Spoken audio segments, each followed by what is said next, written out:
Just about to be filmed with Eric in Bamboonda, my favourite place in Bali, for SeeBeNow. Look, there he is there. Hello.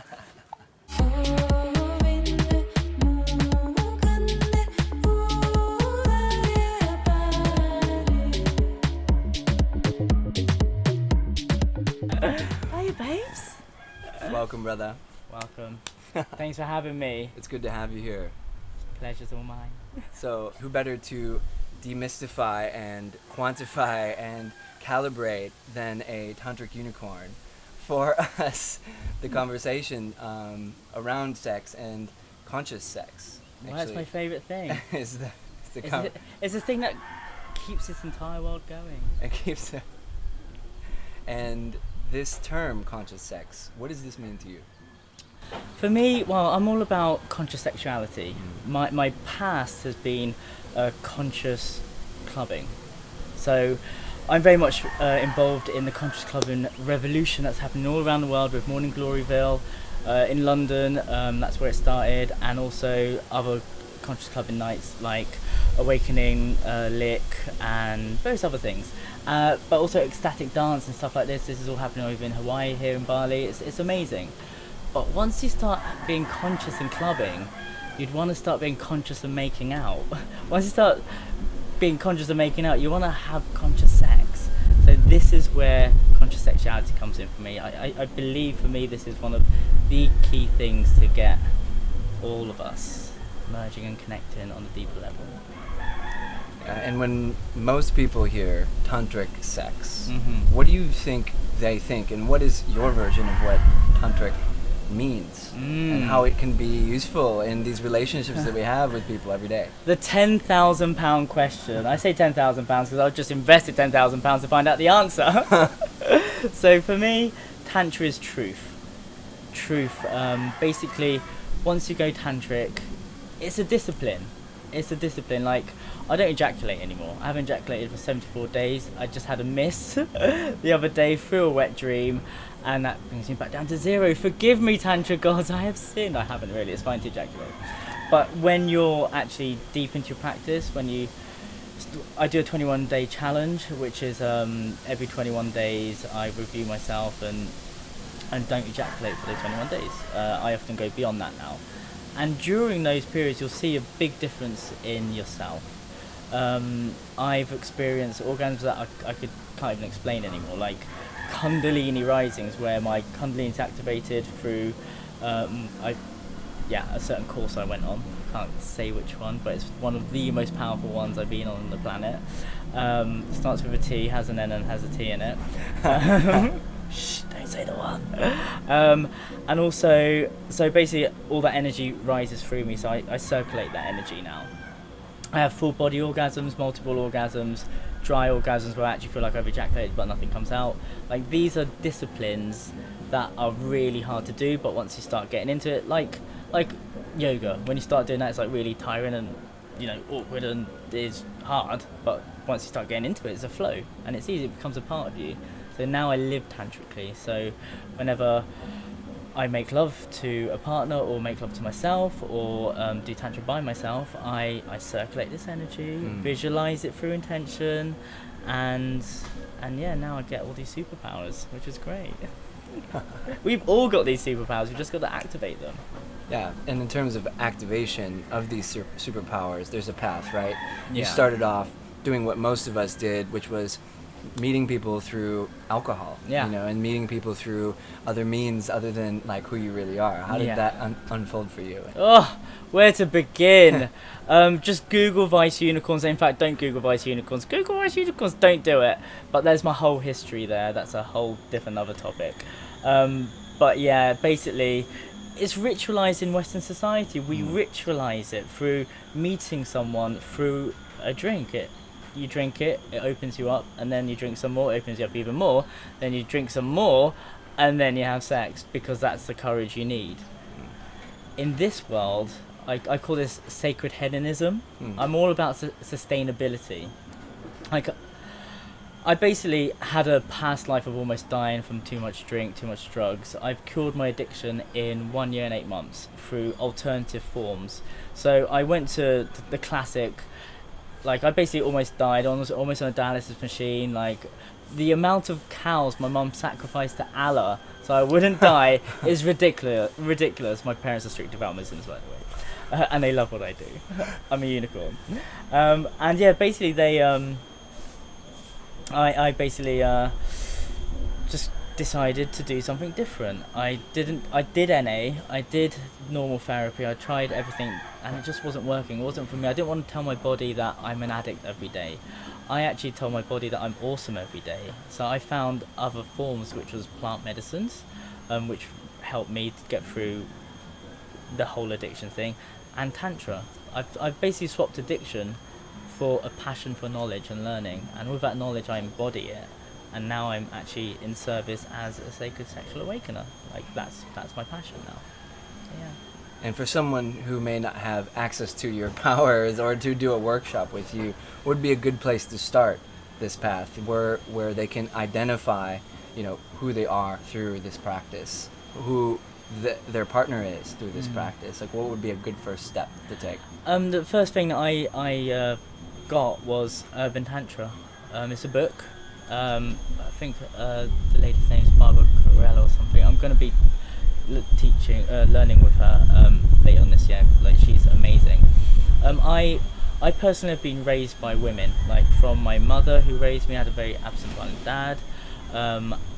Like all my friends are female and all my teachers are female. Like the biggest lesson I've learnt through this art of Tantra is to find tantric partners who could raise you up. I could meet the feminine, so I understand and like embody what it is to feel like to be a part of my feminine. Like I'm very fabulous. It's because I've been in my Shakti all my life. Like I basically, in the real world, everyone just thinks I'm gay, whereas in the world I have found, which is like the Burning Man world, the conscious sexuality movement, the more fabulous you are, the more magic you have.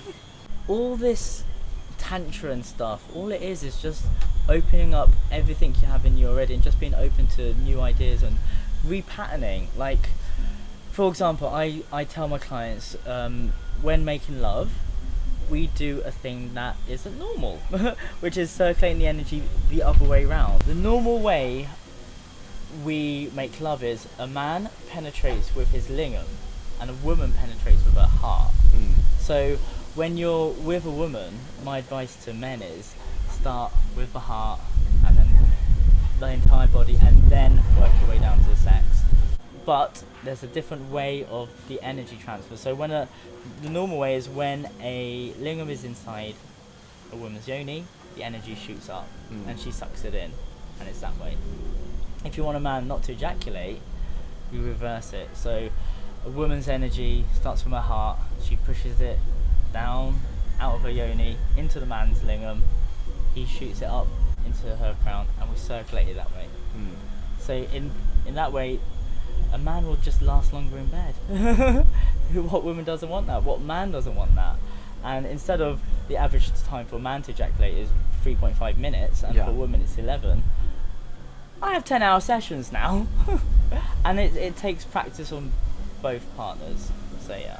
So what you're referring to, maybe you referred to as the cosmic orbit, is that correct? Yeah. So this is a book you can check out that actually changed my practice in my life immensely, and yours as well. It sounds like you studied with Montauk Chia. I did, up in Chiang Mai. In Thailand, so we highly recommend Montauk Chia's work, which, by the way, goes back thousands of years. So we're not just making this up as we go, and this is not anything new, is that right? This is old. Yeah. This is old wisdom. Yeah. And this is why it works, because it is so ancient.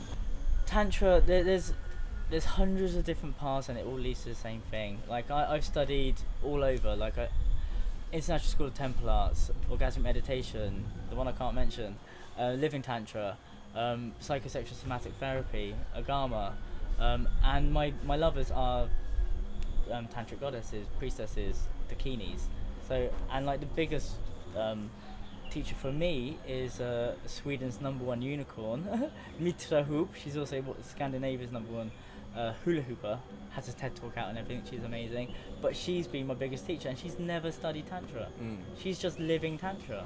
She basically just was a shaman's assistant and did loads of ayahuasca, and she just tapped into source, and now she's able to. Well, she's healed me, and taught me more than any of these courses have ever taught me, and that teaching is just love. And love of self as well. Love of self, this is yeah. not always something that has to be done in partnerships. It doesn't. Is that right? The key element is merging the masculine and feminine within yourself. Within yourself. Learning that balance to love yourself. Like, the best compliment I had last year was a super hot girl. She came up to me and said, well, she asked if I was single or not, and she said, I thought you were taken because you seem like someone who has a girlfriend. I'm like, no, totally not. It's because I'm totally in love with myself. Like, I've been doing so much self-work that I'm just happy. I don't suffer from loneliness anymore. Like, I've turned loneliness into aloneness. Like, I could sit here for hours by myself, or just dance by myself, or make love to myself, like through meditation, or actual smacking off and just containing that energy and circulating it.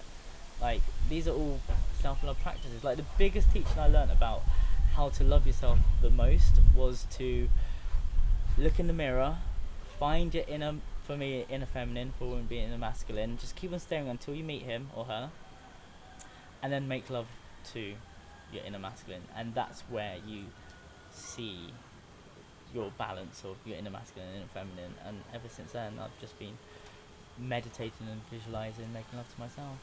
It's amazing. I literally turned into a pegacorn god, going to the galaxy and make love. I was connected to Gaia. Wow.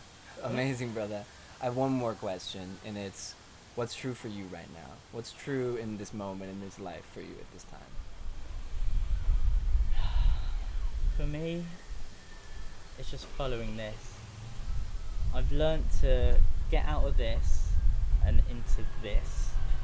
My mission now is to build my temple from the foundations up. I've just left my career in advertising. I was a freelance art director for about 15 years, and a graphic designer, music video director, artist, basically just living creativity. But I was up till 3 a.m. just working, like since 2005.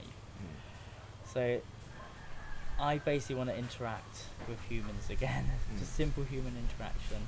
And my sacred sexual awakening work and the self-work I've been doing has been the most powerful gift and service I could do to myself and humanity.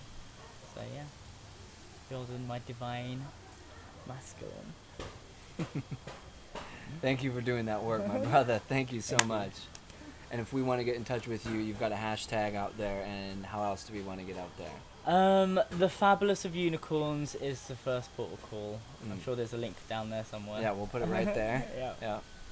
And their hashtag was... Hashtag Spread the Sparkle. Spread the Sparkle. I know that went almost viral at Burning Man several times, so check him out. And yeah, thank you for joining us. Thank you, brother, and keep doing the good work. Thank you.